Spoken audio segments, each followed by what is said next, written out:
Dobrodošli. Danas pričamo o nečemu što koristimo svakog dana, a verovatno o tome ime razmišljamo, o mrežama. Sad, kako one zaista izgledaju? Koja je uopšte razlika između recimo mreže u jednoj sobi i one koje povezuje čitave kontinente? Ajde da zajedno mapiramo taj naš digitalni svet, krenut ćemo od onoga što nam je najbliže, pa sve do čitave planete. Ajmo da se zapitamo na trenutak. Dok ovo slušate, oko vas je čitav splet nevidljivih veza. Znate bežične slušalice, pametni sat, pa Wi-Fi signal i naravno sve do te globalne internet veze koja nam sve ovo i omogućava. Vidite, sve su to različite vrste mreža i svaka, ali svaka, ima svoju tačno određenu svrhu. Krenut ćemo na jedno, recimo, digitalno putovanje, počet ćemo od najmanje moguće mreže, one koju bukvalno nosimo u džepu, a onda ćemo polako da zoomiramo ka spolja, sve dok ne obuhvatimo čitav svet. Idemo, korak po korak. Prvi deo našeg putovanja, klasifikacija mreža po njihovoj veličini. Kao što rekoh, krećemo od onih koje nam bukvalno staju u džep, pa se širimo sve do onih koje obuhvataju celu planetu.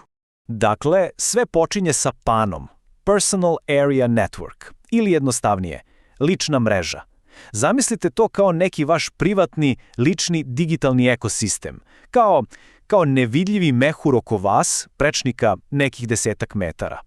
A tehnologija koja pokreće taj mehur, pa svima nam je dobro poznata, u pitanju je Bluetooth. I znate šta? Gotovo je sigurno da ove PAN mreže koristimo svakodnevno, a da toga nismo ni svesni.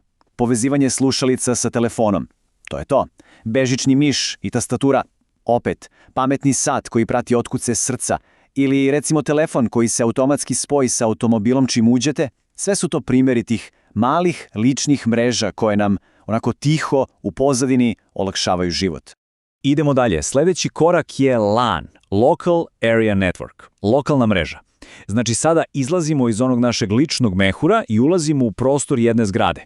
Ključna reč ovdje, i ovo je baš važno, jeste privatna. Što to znači?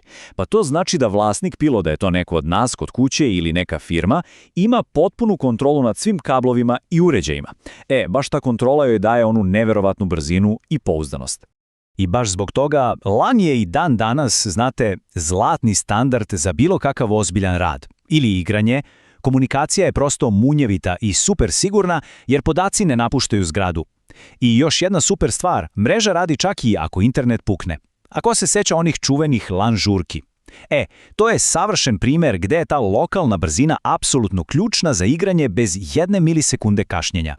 Naravno, budimo realni, danas retko ko više razvlači kablove po kući. Zato imamo VLN, to jest bezičnu lokalnu mrežu. Ili, kako je svi znamo, Wi-Fi. Princip je u suštini potpuno isti kao kod LAN-a. Privatna mreža u nekom ograničenom prostoru, samo što umjesto kablova, koristimo radiotalase. Glavna prednost? Pa mislim da je očigledna, mobilnost i komfor. Sad, naravno, ta sloboda uvek ima neku svoju cenu.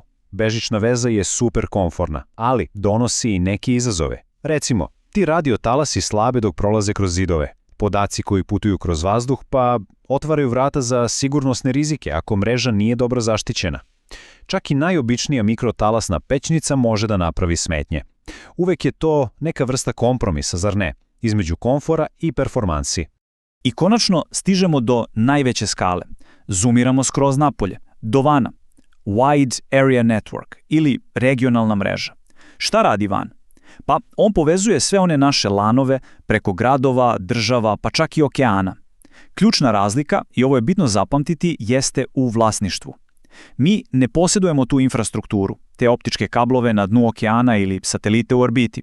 Umjesto toga mi je praktično iznajmljujemo od velikih telekomunikacionih kompanija. A da bi sve bilo apsolutno kristalno jasno, evo i najvažnije definicije. Najveći i najpoznatiji primjer vana na celoj planeti je, pa naravno, internet. Upravo tako. Internet koji svakodnevno koristimo je najveći van na svetu. To je u suštini jedna ogromna globalna mreža svih mreža koja povezuje milijarde manjih lokalnih mreža u jednu veliku celinu. Dobro, znamo sve o veličini mreža. Sada prelazimo na njihov oblik. Sad, termin topologija možda zvuči malo komplikovano, ali verujte, uopšte nije. To je zapravo samo mapa. mapa koja nam pokazuje kako su svi uređaji fizički povezani jedni s drugima. To je, prosto rečeno, arhitektura mreže. Ajde da se vratimo malo u prošlost. Prva, istorijski jako važna topologija jeste magistrala ili na engleskom bus. Zamislite jednu dugačku ulicu, to je taj glavni kabel, ta magistrala, a svi računari su kao kuće poređene duž te ulice. I svi koriste taj jedan isti put za komunikaciju.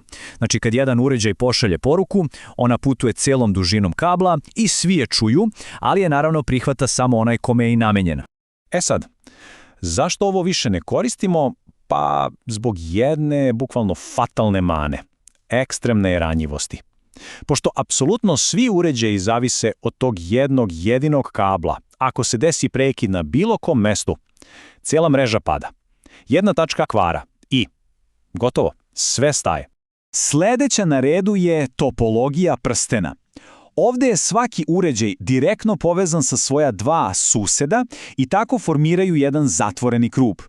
Najlakše je zamisliti ljude koji se drže za ruke u krugu. Informacija putuje od jedne osobe do druge uvek u istom smeru, sve dok ne stigne tamo gde treba. I pogađate, slično kao i magistrala, i prsten ima istu tu fatalnu slabost. Dovoljno je da se samo jedan jedini računar ugasi ili da se kabel prekine i ceo krug komunikacije je slomljen. Jednostavno, ove rane topologije nisu bile dovoljno otporne na kvarove. I onda, kao rešenje za sve probleme i magistrale i prstena, pojavljuje se topologija zvezde. Ovo je jedan robustan, modern pristup koji je danas postao, apsolutni standard za skoro sve mreže koje koristimo. Koncept je zapravo elegantan u svojoj jednostavnosti. Svi uređaji, laptopovi, telefoni, štampači i sve što imate, svaki od njih ima svoju direktnu vezu sa jednim centralnim uređajem, a to je najčešće naš ruter. Najbolja analogija je točak bicikla. Ruter je ona glavčina u centru, a svaki naš uređaj je na kraju jedne žbice. Prosto. Ovde je ključna razlika. Za razliku od one magistrale gde su svi praktično vikali jedni preko drugih, ovde je komunikacija inteligentna. Znači, uređaj A ne priča direktno sa uređajem B. Ne. On pošalje poruku centralnom ruteru, ruter onda pogleda adresu, vidi kome je poruka namenjena i prosledi je direktno i isključivo tom uređaju. Mnogo efikasnije i sigurnije naravno. Dobro, prošli smo kroz veličine, prošli smo i kroz oblike, sada je konačno vreme da sklopimo celu slagalicu i da vidimo kako sve ovo zapravo izgleda u praksi, na jednom primjeru koji je svima nama itekako poznat. Dakle, kako tačno izgleda jedna tipična kućna mreža? Kako se sve ovo što smo do sada pričali uklapa u ono što imamo kod kuće? Ajde da vidimo. I evo ga onaj aha trenutak. Naša kućna mreža je u stvari kombinacija svega o čemu smo pričali. Hajmo redom. Po vrsti, to je VLAN, Wireless Local Area Network, jer je, tako, koristimo Wi-Fi. Po obliku, to je topologija zvezde, jer se svi naši telefoni, laptopovi, televizori povezuju na onaj jedan centralni ruter. A taj ruter, on je naša kapija ka svetu, naša veza sa onim globalnim vanom, to jest sa internetom. Sve se savršeno uklapa, zar ne? I to je u suštini to. Zašto je ovo važno? Pa, razumevanje ovih osnovnih mapa nas pretvara iz pasivnog korisnika u nekog ko aktivno razume šta se dešava. Jednom kad se shvati kako stvari funkcionišu ispod haube, dobije se moć da se rešavaju problemi, ali da se mnogo bolje upravlja sopstvenim digitalnim svetom. I za kraj, da ostavimo jedno pitanje za razmišljanje. Sad, kad znamo da apsolutno svi naši uređaji komuniciraju preko te jedne centralne tačke, rutera, da li to menja način na koji gledamo na bezbednost te male kutijice? Jer upravo ta centralna tačka je istovremeno i naša najjača karika, ali i potencijalno najveća slabost naše male digitalne tvrđave.